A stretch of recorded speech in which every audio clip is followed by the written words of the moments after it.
Well, good morning, everyone. Thank you so much for joining us. My name is Jen Woodford. I am part of the team here at Rochester Area Foundation. We're really excited that you've joined us this morning to learn more about different local organizations and the work they do providing mental health resources in our community. As you all know, this is a huge need in our community. And even with all the work that they do, there aren't enough resources. So we will go ahead and get started so we can have just a wonderful conversation.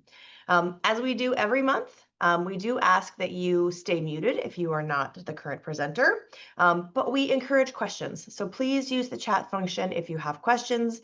Ellen Heggie from our team will monitor those. We'll make sure we bring them forward when we get to the end. We should have some time for Q&A. So please, if you have questions, put them in the chat and we will do our best to answer them. So without further ado, it is my excitement to introduce our first speaker this morning, Megan Toney. Megan is the Executive Director of NAMI and is a seasoned social worker and compassionate leader in healthcare and human services, bringing 15 years of director level experience to the field and to NAMI. Her career is rooted in a deep commitment to advocating for individuals living with disabilities and building systems of care that prioritize dignity, accessibility, and empowerment. Megan holds a bachelor's degree in physics from Creighton University and a master's in social work from Augsburg, an uncommon combination that allows her approach to complex challenges with both analytical precision and a heart for person-centered solutions.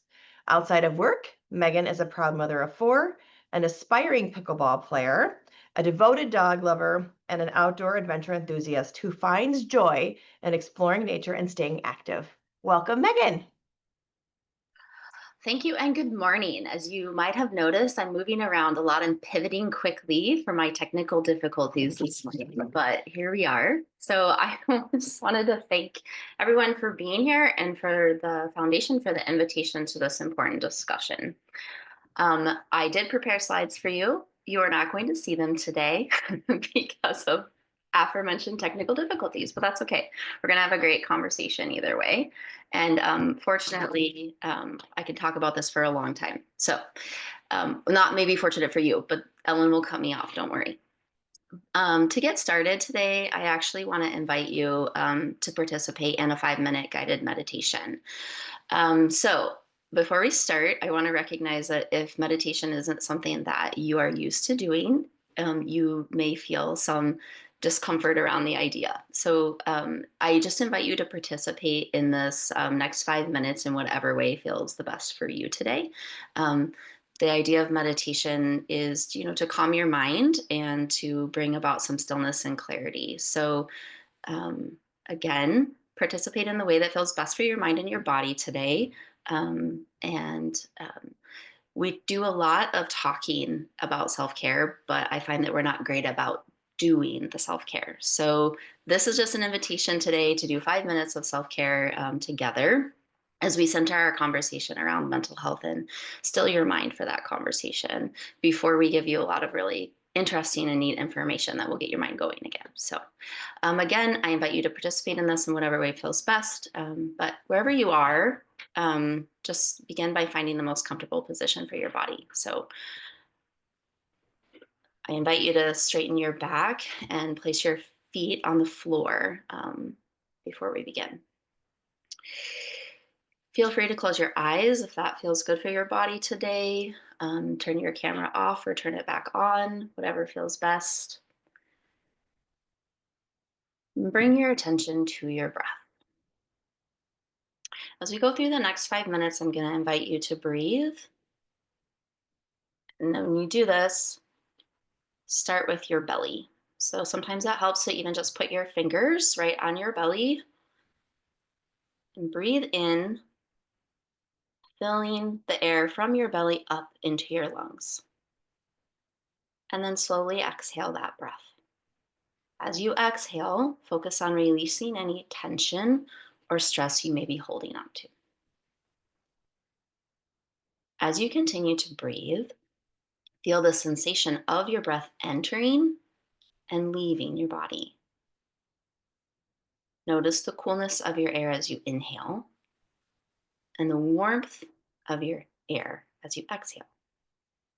Let your breath become your anchor, grounding you in this present moment.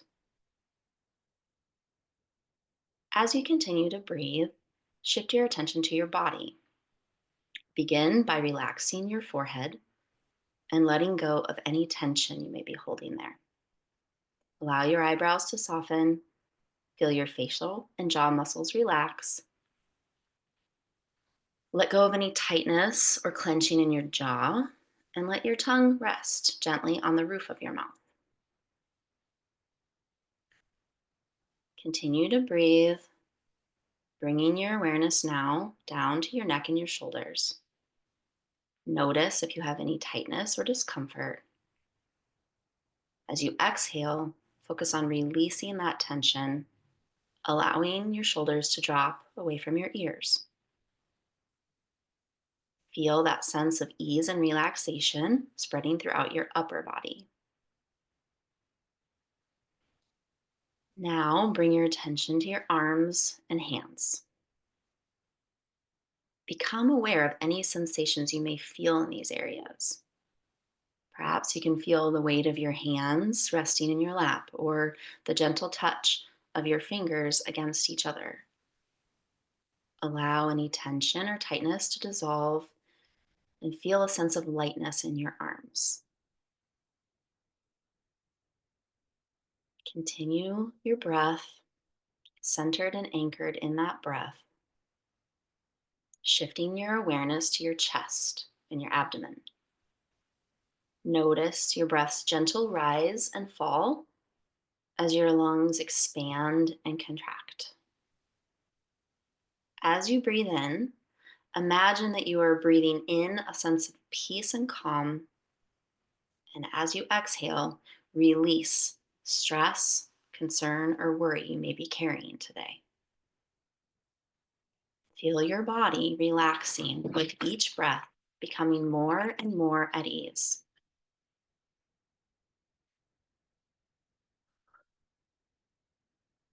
Next, bring your attention to your lower back and hips. Again, noticing any sensations or areas of discomfort there. With each exhale, continue to release any tension or tightness, allowing your lower back and your hips to soften and relax in your chair.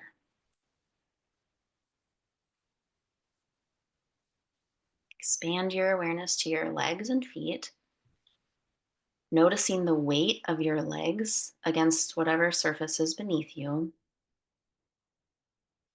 feeling the sensation of your feet making contact with the ground or your shoes. Let any tension in your legs or your feet melt away as if flowing out through the soles of your feet down into the earth.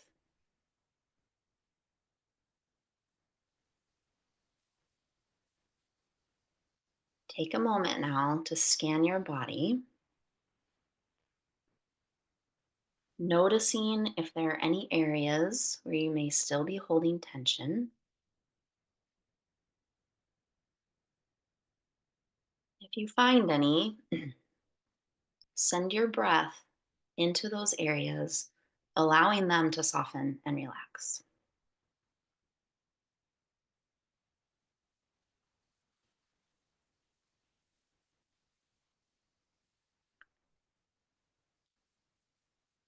Bring your attention back to your breath. Feel the gentle rhythm of your inhales and your exhales.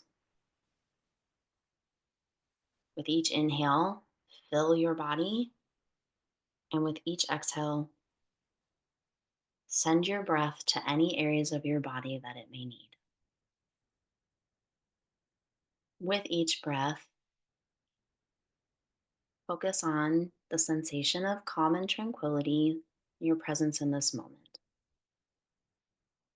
Know that you can carry this feeling of peace and relaxation as you go about your day. Reconnecting with your breath whenever you're feeling stressed or overwhelmed.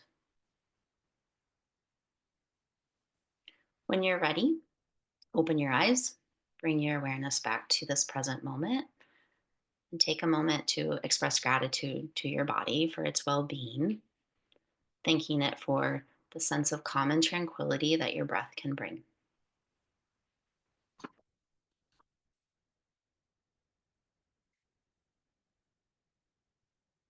So, hopefully, you noticed even within 5 minutes in creating stillness in your body, you can focus on your wellness. We wonder a lot if even 5 minutes is beneficial, and the data tells us that it is. So, obviously, the more time you spend in meditation, the more benefit is received. But even 5 minutes a day, and this is a practice. There's so many guided meditations online. This is a practice I really encourage with my team and my colleagues, that throughout your workday, you can even find this 5 minutes when you need it, which we probably all do from time to time. So, well, thank you for your participation in that meditation. Again, I'm going to go a little bit off my own notes here, so I'm sorry if I'm back and forth a little bit. Zoom was not cooperating with me this morning. So we appreciate this conversation on mental health. Um, I could talk for a long time about National Alliance on Mental Illness and the work that we do, the what's that we do, but I want to focus a little bit today on the why behind why we do our work. Um, and so to that end, I do want to. Ellen had asked, if we would share a little bit of data that drives each of our work, and so NAMI does most of its work in three different pillars: one in education, one in peer support services, and then one in advocacy. And our mission is really to improve the lives of individuals with mental illness and their families. We do this with a lot of activities, a lot of education, a lot of engagement. One of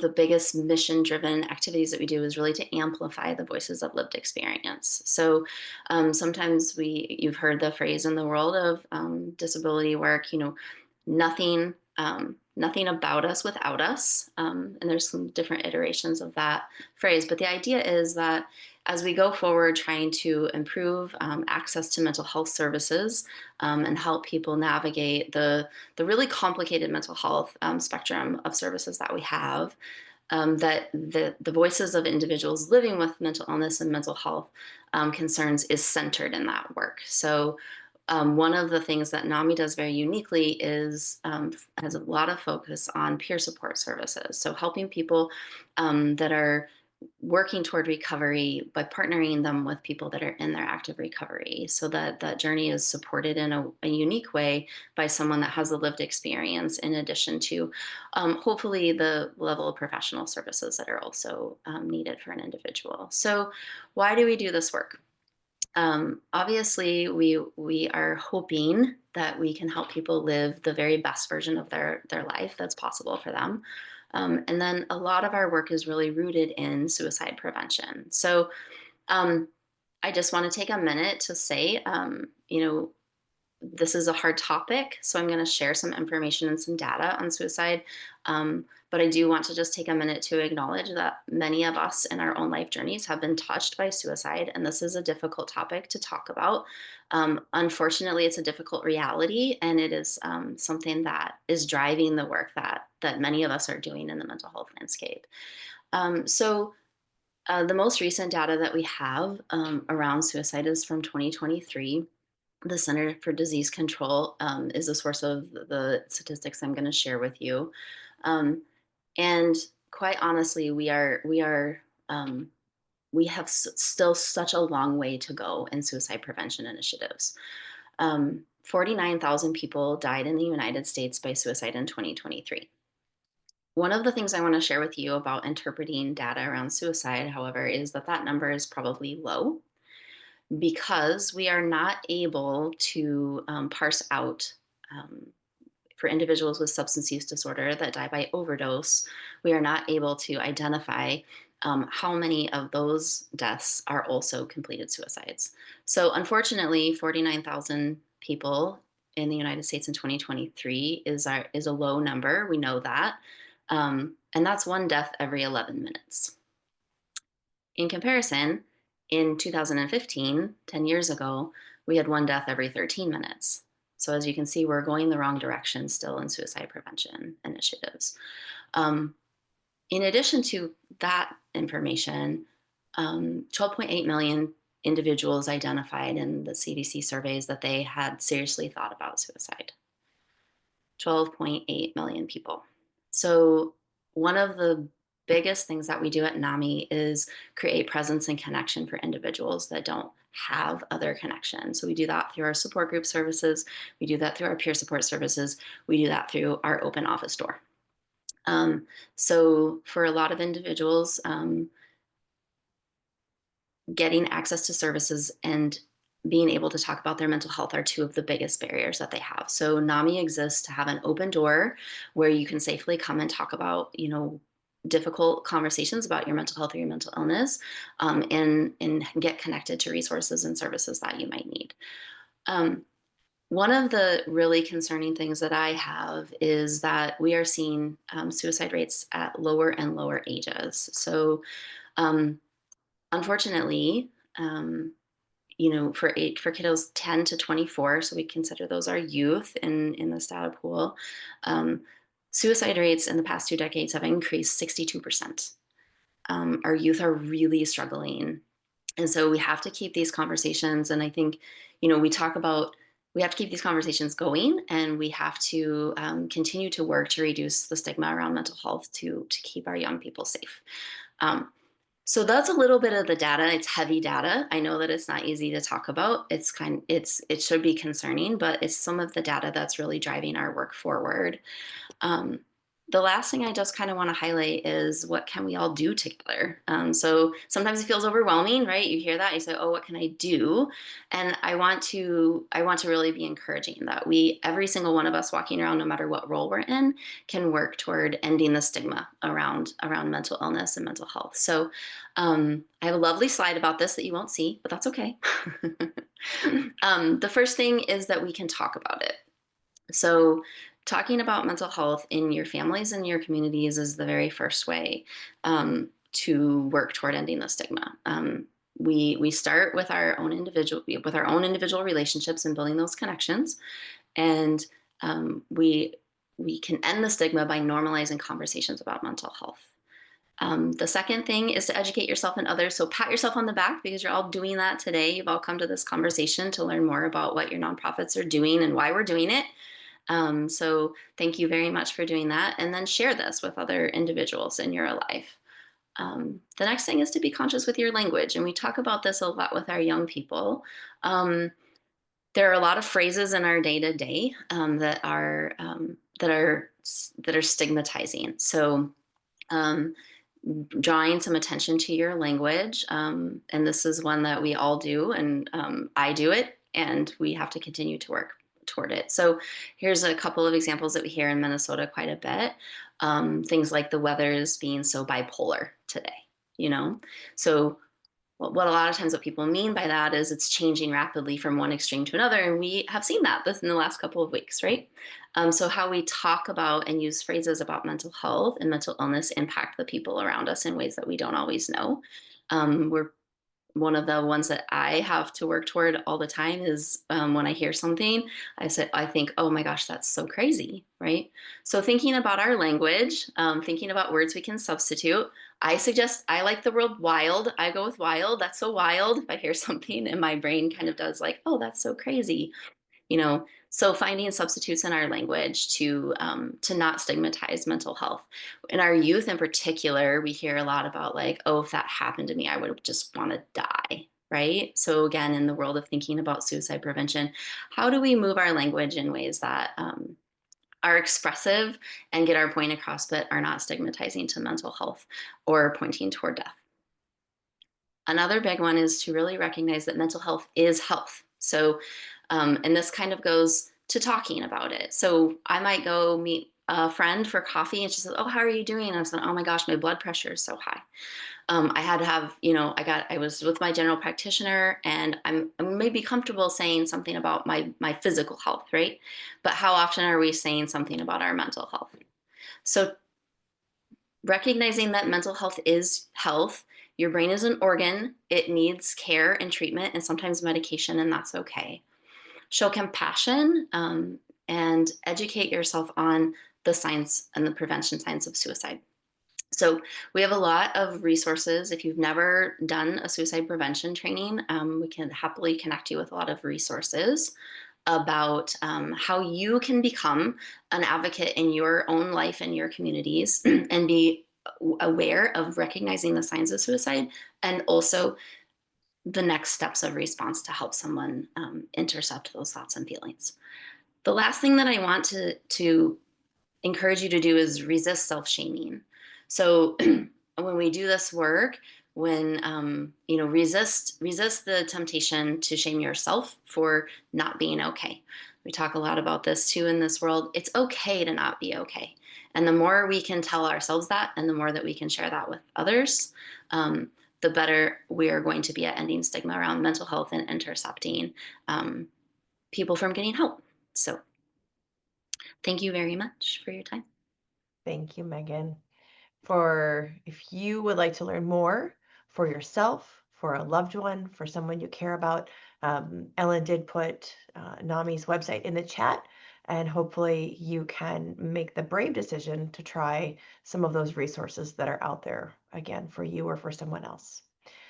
We welcome Tracy Lee next. Tracy is, I should not just stare at Tracy. Tracy is the the CEO of Zumbro Valley Health Center. Tracy has served in various capacities at Zumbro Valley Health Center since 2007, including time as the Director of Human Resources and its Chief Operating Officer. In 2024, Tracy was selected for the position as Chief Executive Officer, where she provides the overall strategic direction for the organization. She has previously served on the boards of Ronald McDonald House and continues to serve on their Human Resources Committee. Tracy has a master's of business administration from the University of St. Thomas, and in her spare time, she enjoys golfing, gardening, and spending time with family and friends, particularly on the water somewhere. Welcome, Tracy. Thank you. Thank you very much for having me, Rochester Area Foundation. And thank you all for participating today and learning about this very important work. Megan, that was a great overview of mental health and all of the very important work that we're doing in our community and the work that we need to continue to do. And I'm very excited to be able to share some information about Zumbro Valley and the work that we do here, specifically around mental health. And also substance use. So Zumbro Valley is a non-for-profit, and we've been in the community for almost 60 years. We are one of the safety net providers in the community and serve about 5,000 clients per year. Most of our services are done in Fillmore County and Olmsted County, but we do serve the 10-county southeastern Minnesota region. We have 3 clinics here in Rochester, and then we also have a clinic in Harmony.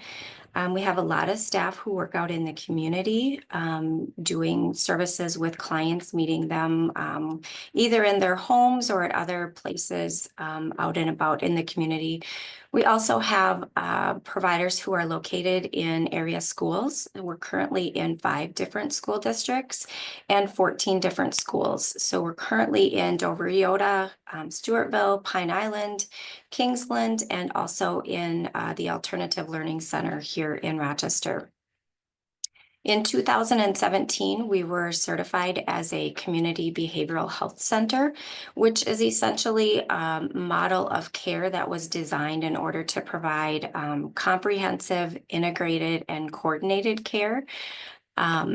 As you may have known, if you've tried to access services, there's a lot of fragmentation in the mental health world, and there's a lot of wait times if you try to get in to see a therapist, see a psychiatrist, or to receive really any services in mental health. And so being a CCBHC, we really pride ourselves in being able to get people in a very short period of time. Currently, we can get people in within about 4 days, and I think the average in the community is sometimes up to 3 months. So really like to share that we're able to get people in very quickly when a need arises. We do offer a wide variety of services. We serve both children and adults. We have case management for both kids and adults. We offer skills training.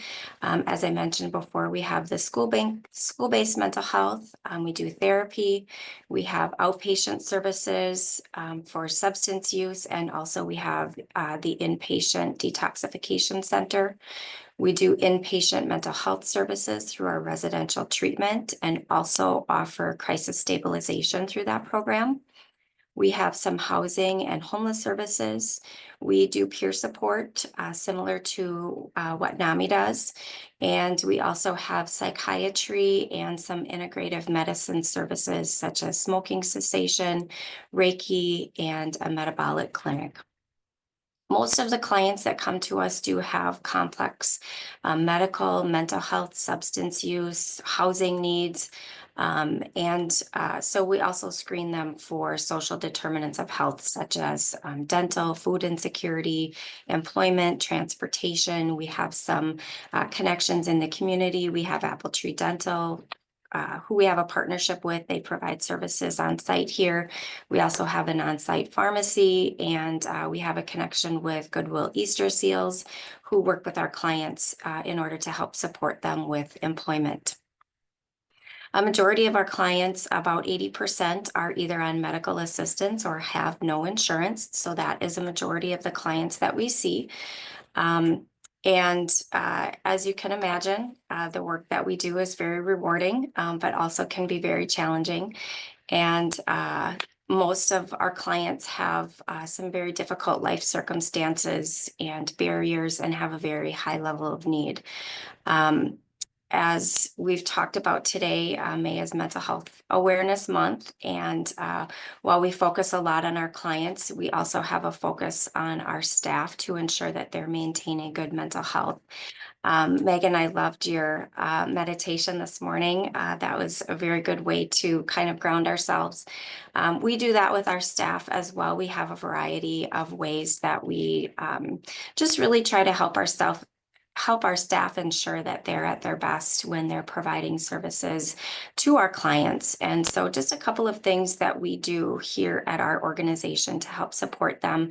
One is just offering that clinical support. So just ensuring that our staff, whether they're at that practitioner level or whether they're at the licensed mental health professional level, that they have clinical support. So they have a place, an outlet to process and talk through any situations that may come up throughout the care that they're providing to their clients. We also offer resiliency training to our staff upon hire and then throughout the course of their employment. So we have a staff person who's trained in that, and they do that specifically for our employees. We do mission moments at the beginning of meetings, which just grounds us in the important work that we do. So just really talking about some of the great things that happen and just reinforcing the reason that we're all here. We have a monthly newsletter where we highlight staff achievements and also our client success stories. And then last but not least, we try to practice a lot of gratitude. And I know that can be easier to do when things are going well, but almost more importantly is to practice that gratitude when things are tough and to try to see maybe the silver lining and to identify things that we're grateful for even during the challenging times. And so in the spirit of that, in practicing gratitude, I'm very grateful for the staff that we have working here at Zumbro Valley. They commit to come in and doing this work day in and day out. And without that, this wouldn't be possible. We have a lot of individuals that we help on a day-to-day basis, and without them, they would continue to struggle in their day-to-day lives. And so with that, I would just like to share with you a couple of stories, and I want to make sure that I do justice to these. So I am going to read these to make sure that I capture all the important pieces. One of them, the first one, is from our children's program. This is a teenager, Anna, who first came to Zumbro Valley facing immense challenges. She had recently moved to Minnesota from another state. She was navigating life without the support of her biological family due to legal reasons. She was living with a friend's family and felt very isolated, stuck in a volatile relationship. She was overwhelmed by depression and was struggling to keep up with school expectations. Despite the hardships, Anna arrived with a clear vision for her future. She was able to articulate her dreams socially, personally, and professionally, and she knew she needed guidance to turn those dreams into reality. Anna began working with Zumbo Valley therapists and over time developed a trusting relationship that became the foundation for her growth. And as her trust grew, so did her ability to identify both her short-term and long-term steps that she needed to take in order to reach her goals. She bravely voiced she needed help, and Zumbo Valley was there and ready to help her. Her therapist connected her with a youth case manager where she gained a dedicated partner to walk alongside her.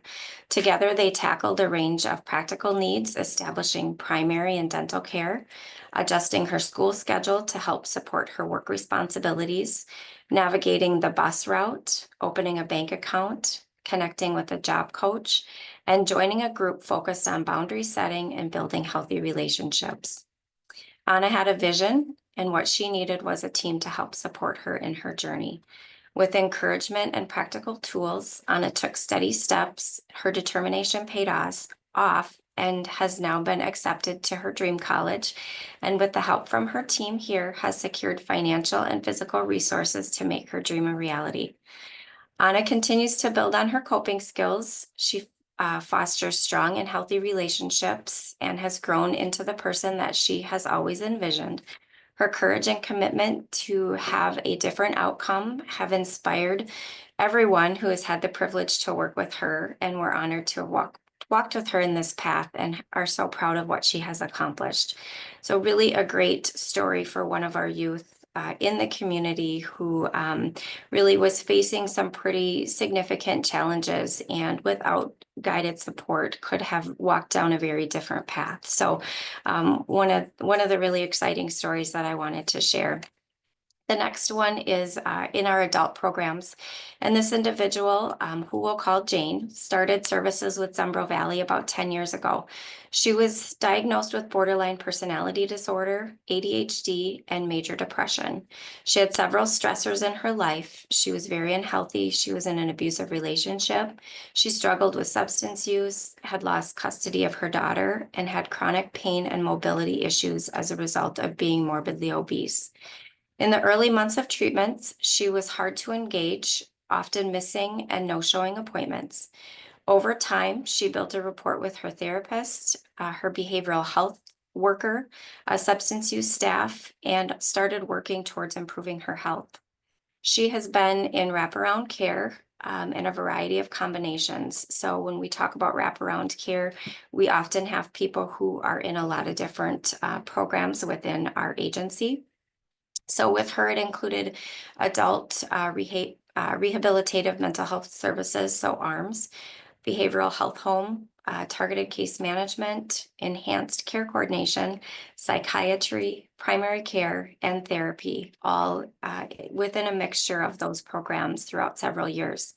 She was supported in gaining employment, which provided her with structure and meaning, and her team supported her with transportation and working through stressors in order to maintain her job. She achieved more financial stability and obtained housing, which allowed her to focus more on her overall health. She was able to complete a bariatric surgery. She quit smoking and now has reduced her BMI from 47 in 2022 to 25 in 2024. Because of her improved mental health and changes in her lifestyle, she's been able to build a relationship with her daughter and other family members. And she's now working on her own health, working on getting her own health insurance as she makes too much money to be on Medicaid. She enjoys life and going to concerts. She's spending time with her family. She's traveling. She's eating healthier and exercising. And other than psychiatry that she's maintaining here, she has successfully graduated from all of her other programs that she was involved in here. So just really another great success story for us. at our agency, and specifically with an individual who was involved in a lot of different programs. And it just speaks to the importance of the certification for us as a CCBHC, but something that we've also really strived to do, which is to provide our clients with care in all different areas of their life that they are having challenges with, and to be able to provide that one care team, one care plan, and really be able to meet the needs of the whole individual at one place in the best way that we can. As we look at our population, some of the critical needs that we have that we can help use some assistance with or advocacy for as we think about what some of the needs are in the community and where others can help. One is in the area of housing. If you're out and about and talking with some of our council members or others in the community who can help, there is a huge need for low-income housing. We have a lot of individuals who are below the poverty level or who have lower credits ratings and who don't qualify for housing, so it's very difficult to house them. And also felony-friendly housing. If we can't pass a background check, it's difficult for them to obtain housing. And as you know, when you don't have a place to lay your head down at night, it is hard to focus on any of your other mental health needs, physical needs, getting employment, any of those things. So sometimes housing is one of the basic needs before you can focus on anything else. There's always a need for more inpatient, long-term residential treatment options, specifically for kids. If we had more options for non-medical ride assistance, we can better help get our clients to other services that they need, which may not be medical in nature. We're coming into summer, and so in our children's programs, it's nice to be able to offer them some additional things to do in the summer that are productive. And so being able to offer them some swimming passes or additional funds for camps or summer recreation activities. There's always an opportunity for donations and assisting our clients with that. And then the other piece that we've really recognized is having funds that we could access for our clients to help remove some barriers for them to get into services. So specifically, if we have an individual who is in need of crisis services, so something's happened in their life and they're in need of crisis stabilization, which could be, short term or could lead to a little bit longer term, what are some of the things that they need to take care of before they can go into treatment? So things like pet care and helping them find boarding or being able to help offset the costs for that, or emergency child care, where we have clients who have children and they have their own mental health needs, but they have their kids to take care of. And so, it's kind of a catch-22. They can't take care of themselves without knowing that their kids are taken care of, but they're having a hard time taking care of their kids when their own mental health they're having their own mental health challenges. So being able to assist them is one way that we can help them get the help that they need. And so just being able to help them get assistance with that so they can focus on their own needs. So I know we get a lot of questions sometimes of like, what can I do to help? And along with a lot of the things that Megan talked about and just being aware of things that we're doing, there's also an opportunity to be able to provide some assistance, even if you're not in the mental health world. And so those are just a few of the ideas that we had come up with that we thought would be a good thing to share today. So that's all I had. I appreciate your attention and being able to share more information about our agency. Thank you. Thank you, Tracy. You mentioned that we are getting close to summer and we'll have activities for kids. And so it's the perfect transition to our next speaker, to Sarah. Sarah Holger, who is a certified nature and forest therapy guide and is the program coordinator for Project Get Outdoors. At Project Get Outdoors, Sarah has designed and coordinated the Healing Forest Project, a Project Get Outdoors effort to train youth-serving professionals from the region to incorporate nature-based therapy experiences for children and young adults into the work they do. Welcome, Sarah. Thank you. And I'm going to apologize. I am like ADHD and I'm just bouncing here. So I might be a little more wild than Tracy and Megan were. You guys were so calm in your presentation. I'm just like, doo, doo, doo. Yeah. And I'm looking at Laura's picture here because Laura is part of this project and you're a comforting face to me. So I'm just pretending I'm talking to you, Laura. Yeah, so Project Get Outdoors, we're a small nonprofit. We're based out of Wabasha. We serve all of Southeast Minnesota. We've been around since 2005. And that's because back in 2005, I don't know if you can see this book, Last Child in the Woods, Saving Our Children from Nature Deficit Disorder. I read this book back in 2005 and I cried. It broke my heart. The author, Richard Louv, brought out the statistics, the trends, the research showing why kids aren't going outside anymore and what happens when they don't have a connection to nature, what happens physically, mentally, and spiritually, and how that ripples through families and society.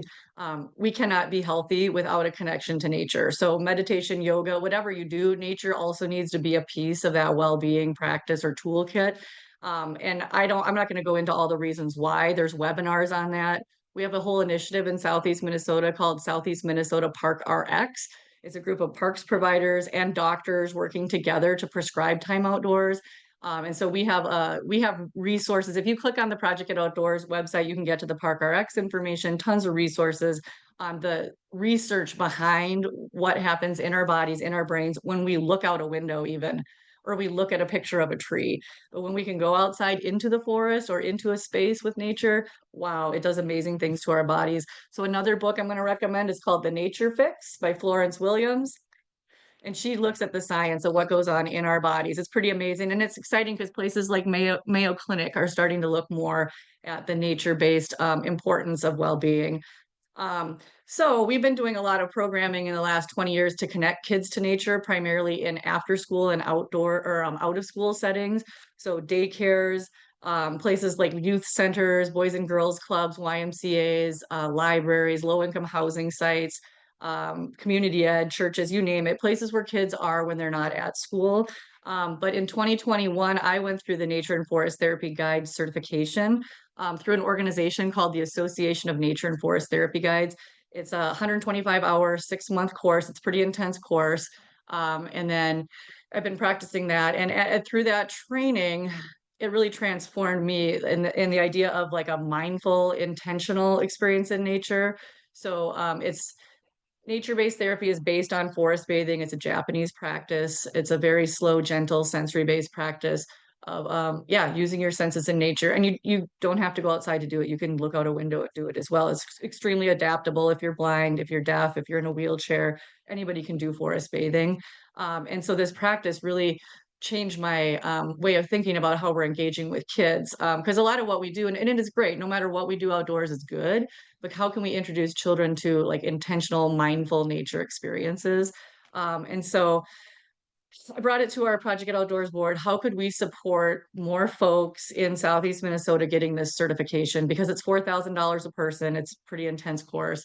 And so we decided to raise money and sponsor a cohort of folks. And so we had 15 people. We started with 15, and it was really a lot of work reaching out to nonprofits, specifically nonprofits that work with youth experiencing trauma, with youth who are BIPOC, so youth of color, underrepresented youth, who most likely won't have access to nature-based therapy because it tends to be a lot of white women. This is just the statistics. You want statistics, it's white women that are practicing nature-based therapy. So how can we share this information and these resources and this training with others out there? And so it's very intentional reaching out to different organizations, offering to lead walks so they could see what it's all about, and then offering, if you have a staff person that would be interested in this cohort. And so that was about a year of recruiting. And then it was a year-long project. And so Laura is one of our cohort members. She's going to share more about what that project was kind of about and how she's able to take that skill set now into the work she does with Rochester Public Schools and specifically Riverside Central Elementary School. So for me, a practice of intentional daily nature is just in my backyard. And that's what they say, like, try to be practical. What's something you can do easily? So in your neighborhood or in your backyard. So I like to just take a slow walk around my neighborhood or around my backyard every day. And I'm lucky I have a backyard to do that in. It's a slow walk, and I literally talk to the plants. I'm like, hello, little friends. I talk to the flowers, I talk to the trees. I watch how they're changing throughout the seasons. It is more tricky in the winter. I'll be honest, I don't get out there as much in the winter. But this time of year through the fall, every day, if I can take like 10 minutes to walk through the backyard, and that's what they say, 10 minutes a day out in nature, and you will feel the difference in your body. And usually once you start practicing like a sit spot type thing where you go out in your yard and you sit for 10 minutes and you just use your senses to notice what's going on, you start to spend more and more time outdoors because it just feels so good. So that's one of my practices. A couple other resources I want to share with you guys. This one, if you have kids or you work with kids, When Sophie Gets Angry, Really, Really Angry by Molly Bang. I know on my blurry screen, you can't probably see it. Great book to talk about big feelings and how nature can be one of those ways to calm yourself when you're having big feelings. And then another book I'm going to share is called A Sense of Wonder by Rachel Carson. And what I love about this book is it's mostly pictures. I don't know if you can, oh, my screen's blurred, so it's hard to see, but it's mostly pictures. So for someone like me who's kind of ADHD, it's hard for me to read. There's a lot of pictures in there. And the idea with that book is you don't need to know anything about nature to get out there. Just being curious, and especially when we're taking kids outdoors, being curious alongside the kids, having that sense of wonder. I've been a naturalist for 30 plus years. I worked for Minnesota State Parks for 25 years. And sometimes naturalists are not the best teachers because they're too busy showing off everything they know about nature. And that's not what people want to know. Like, how do we engage in curiosity and provoke wonder? And so being a curious learner yourself is a great way to do that with kiddos. So a few other resources out there. Laura's going to mention, she's doing all kinds of cool things, but she's leading a series of walks for Quarry Hill Nature Center. So if you want to experience a forest bathing walk, you can check out some of those at Quarry Hill. Project Get Outdoors, we also offer like forest bathing walks and forest bathing or forest therapy presentations for organizations. We've done employer walks for employers that want to have like, well-being series in their what they offer for their employees. So for example, last year, Olmsted County had us come 6 or 7 times and lead walks for their employee well-being. It was different like county work teams. That was really awesome. And then also we are working on providing some trainings for school mental health professionals. We're going to be piloting a training in Winona in August for therapists, social workers, counselors, and school nurses to learn how to incorporate nature-based therapy into the work they're doing in the school setting with kiddos. And there's a whole movement underway that people probably haven't heard about. It's called the Children's Outdoor Bill of Rights. It's a Minnesota group. Project Get Outdoors is one of the organizations on that group, but we are working to create like legislation and to advocate for funding across Minnesota for every school district to have an outdoor classroom and to also have nature-based wellness supports within the school systems. So that's coming. That's on. I mean, that's a movement that is underway in Minnesota, and I'm excited to think, 10 years from now, that maybe that's just going to be a mainstream thing across our state. Yeah, so I'll stop there and I'm going to turn it over. I'll let you introduce Laura, but Laura can share more about how this can really impact children's lives. Thank you. Perfect. Thank you so much, Sarah. And I'm going to do the briefest of introductions to say welcome, Laura. Laura has been an educator for over 30 years, primarily teaching English to multilingual students. But she has been at Riverside, where she's a mindfulness coach for the last several years. Sarah has referenced many of the things she's working on. So I'm just going to say, take it away, Laura. Thanks everybody for having me here. I really appreciate it. Yeah, so if you think that mindfulness coach sounds like kind of a weird title, it is unique. It's the only one in the district, and I've been working as a mindfulness coach and teacher at Riverside Central Elementary for the last 3 years through a special grant from a national organization called Whole School Mindfulness. And they've given me funding and other kinds of support. And then Riverside has filled in some funding as well from compensatory and Title I. And it's been an amazing experience. I teach mindfulness classes to every student in the building that focus on social and emotional skills, conflict resolution, also connecting mindfulness to arts, movement, music, and nature. So Sarah has been collaborating with Riverside for a long time. with her work as a naturalist. So when she asked me to be part of the Healing Forest cohort, I jumped at the chance. It was an amazing training, and I will not say that about every training I've had, but it was worth the time, worth the effort, and it really transformed me. I've been a nature lover for a long time. I run, I hike, I walk, but this, even as a mindfulness practitioner, this really helped me to slow down and really feel like the soothing benefits of nature. And it's really changed the way I move through the world. So after being trained, I'm bringing that into my work with kids even more. We have an outdoor learning area at Riverside, a natural landscape, hammocks. And so we have nature backpacks with things like binoculars and bug catchers. So I bring kids out, we do lessons, but I've also really learned the value of just letting them play and imagine. And I know I don't have a lot of time, so I do want to share like one story. There's so much structure in school, and and so much testing and other things that sometimes it's easy to lose sight of the whole child. And so, as Sarah mentioned, I also really am an advocate for I really believe it's a human right to have access and opportunity in nature. Some of our kids at Riverside live in apartment buildings where there is a green space accessible, but their parents don't feel safe to let them go play in it, or their parents are very busy. So they do not get that access except here at school. So I feel like the work I'm doing is filling a gap. I had a kid playing outside, and we had left the gardening wheelbarrow out because we have some gardens. And at first he was pushing another kid in it. And I said, well, maybe we won't do that to be safe, but you can play with it. And he said, what would I do with it? And I threw a stick into it and I said, I don't know. And in 5 minutes, he had collected sticks and he was selling them for leaves from other students. And so sometimes the teacher needs to step back and let things unfold organically. The book that I'm going to recommend is called Balanced and Barefoot.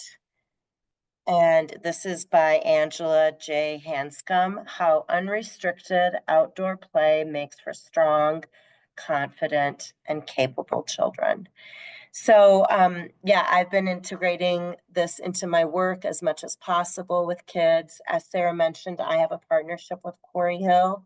There are public walks, and then I'm also doing some targeted walks with places like the Jeremiah program, Minnesota Adult and Teen Challenge.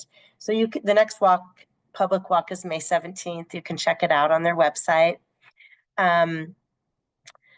Yeah, there's a lot more I can say, but I'm mindful of time. So I just want to, close by saying that, this work has been amazing. As Sarah, I just try to go outside and a couple times a day, and I just try to like open my senses and just that find it very grounding. And I don't know, Jen, if I have time to address one of the first questions about the funding being cut for the grant. Yeah. Sure. Okay. So funding is a big issue right now. This position I have is ending because there's no more funding for it, which is a huge loss. And then an even bigger loss is, some of you may have heard just yesterday that a federal grant to support the training of mental health workers, social workers in particular, was cut in Rochester Public Schools, and it's devastating.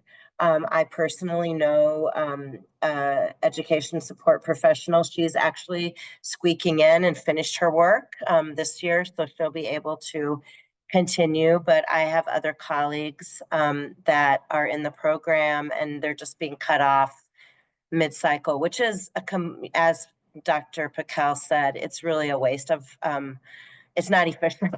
So I know I'm getting on my soapbox, but I feel safe because everything I'm saying he said in an email. it's really, really a big loss. And the fact that it was targeted at employees of color is huge, and it's beneficial, and we need it. So yeah, I know there's an appeal being made. So if there are ways that you can help, please just use your voice. And yeah, I'm appreciative of all the work being done by Sarah and Zumbro Valley and NAMI. It's amazing. And I'm a big fan of Rochester Area Foundation's work, and we appreciate the funding. So just thank you, and thanks for letting me be here. And just remember to get outside today. Thank you, Laura. I'm gonna, first of all, I wrote May 17th down, and in 20 minutes, my brain will have spun 20 different directions and I won't remember why. But so Amanda or Ellen, when I ask later, why did I write May 17th down? It's because I want to go to Laura's walk at Quarry Hill. I want to get outside. But I'm gonna practice a moment of gratitude for each of you to say thank you for taking time out of overly busy and stressful days. And it is most days tiring at best, and especially with some big cuts, disheartening, and truly stressful.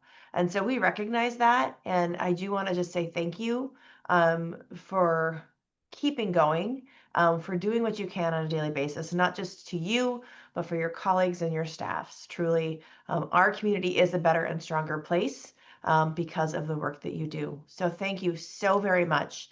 There are a lot of resources in the chat. There was a request for the books, and Sarah put that in there. Amanda Pelly, who is our Equity and Inclusion Manager, and I'll make a plug, a board member for NAMI, as well, has compiled a list of events that are happening in May. This is Mental Health Awareness Month. So hopefully you can participate in some of those events to not just learn more, but to also take care of yourself and your loved ones the best way that you can. So thank you so very, very much for joining us. We hope that you enjoyed the time to reset when we started, and that you can carry that with you throughout your day when you go outside, and when you take your breaks. So thank you so much for joining us. We will see you again in June, June 4th. We will continue a little bit of focus on youth supports and youth leadership in our community. So again, thank you so much. Enjoy the sunshine and the fresh air, and we will see you again in June. Have a great day, everybody. Thank you. Thank you.